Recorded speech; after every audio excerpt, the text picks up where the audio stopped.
Fala aí, fanático vascaíno, fanática vascaína. Bom encontrar você aqui nessa quarta-feira no nosso café.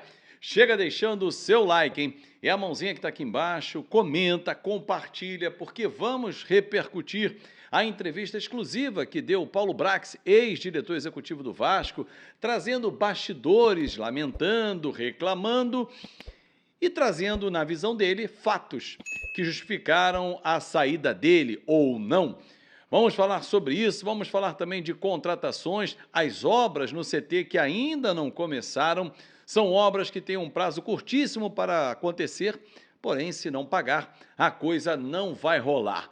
Vamos falar também sobre a garotada que vai seguir para a Copinha sem Rayan e sem GB. Já de imediato, esse é o tema que trago para você aqui no nosso Café Vascaíno. As joias Rayan e GB. GB que vem de uma cirurgia no joelho, vão ser incorporados à pré-temporada, ou seja, vão trabalhar com um profissional. Assim como aconteceu lá atrás, lembra? Em 92, quando o Edmundo, estrela do time de juniores, não foi para a Copinha e foi incorporado ao profissional, arrebentou naquele campeonato brasileiro, o mesmo vai acontecer com Rayan e GB, que são dois jogadores com os quais o Vasco conta, e o Ramon Dias também. E ele já pediu para que os atletas fiquem no Rio de Janeiro, se apresentem no dia 6 de janeiro. O problema é, quando se reapresentar o time no CT Moacir Barbosa, dificilmente as obras pedidas pelo técnico Ramon Dias estarão prontas.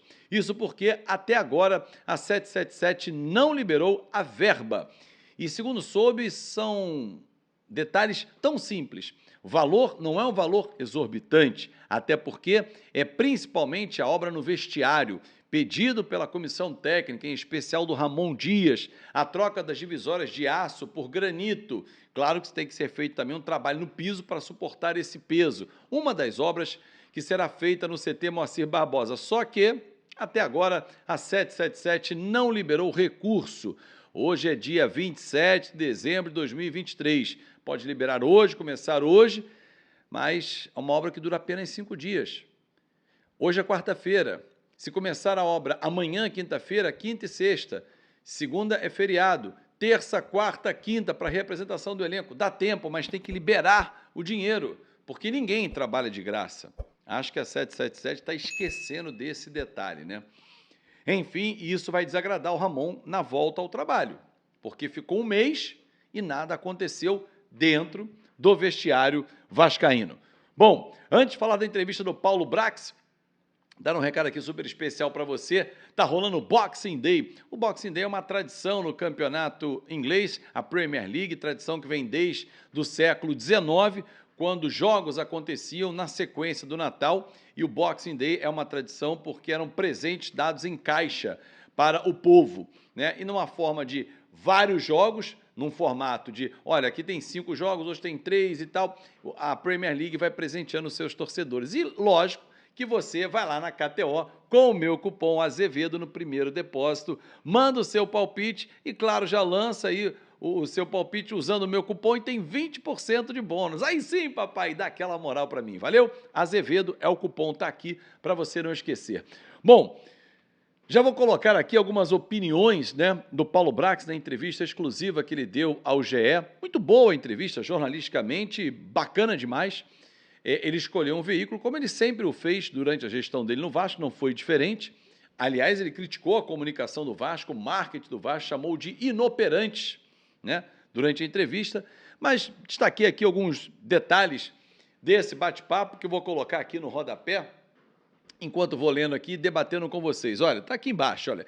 Peguei um time da Série B, peguei um time de Série B, deixei um time de G7 da Série A. Ninguém pode apagar isso, os haters podem até contar uma história de forma diferente e pior, mas o final é um só e não podem mudar. Aí, você continua lendo aqui e eu vou só dizer o seguinte, é muito fácil você atirar pedra e dizer assim, deixei um time de G7, mas o trabalho que você fez, Paulo Brax, foi levar o time à zona de rebaixamento, passar mais de um turno afundado na zona de rebaixamento e a sua obrigação era tirar. porque você, na instância brasileira, era o cara responsável pelas contratações. E depois do caldo entornado, ele resolve contar os bastidores, como é que eram feitas as contratações, que demoravam muito, mas ele aceitou. Ele aceitou. Aliás, todos que aceitam sabem o modus operandi da 777. Falou da escolha de Maurício Barbieri. Disse que ele foi escolhido pela 777, num processo rigoroso de análise de nomes no final de 2022. Teve a chancela dele, junto do Abel Braga, então ele participou, porque eles conheciam o próprio Barbieri, com quem já tinham trabalhado ou gostavam, e ele acompanhava o trabalho do Red Bull Bragantino. Enfim, disse que a reformulação foi muito grande, trocaram muito o elenco do Vasco. Verdade, verdade. Mas que o Maurício Barbieri não participou da montagem, e o Ramon Dias não participa. Espera aí, como é que o técnico não participa, Paulo Brax? Não mente para o torcedor.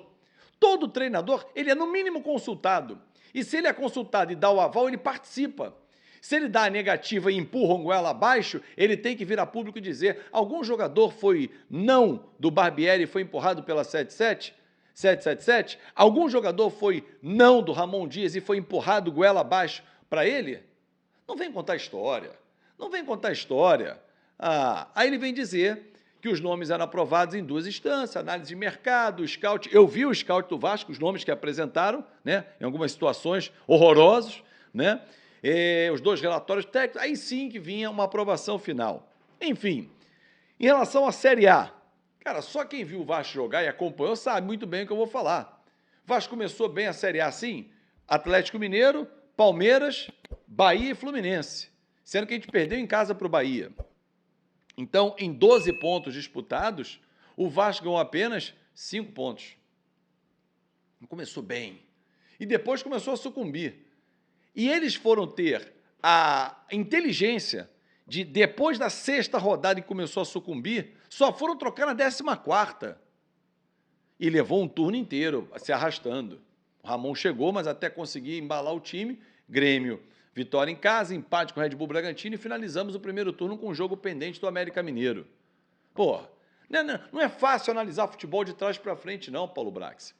É fácil entender de futebol e mostrar que o que foi feito teve uma série de erros. Simples assim, simples assim. Não dá para tirar o time de campo e dizer que você fez um belo trabalho e foi injustiçado na demissão. Agora é muito fácil, e até covarde até certo ponto, dizer que você não tinha, as suas mãos estavam atadas para contratar jogadores. Você, enquanto era empregado e remunerado pela SAF do Vasco, não falou nada sobre isso. Ele até diz na entrevista que ele dava mais a cara a tapa do que o CEO Luiz Melo, deu uma alfinetada no Lúcio Barbosa quando falou da questão financeira, que era vetado.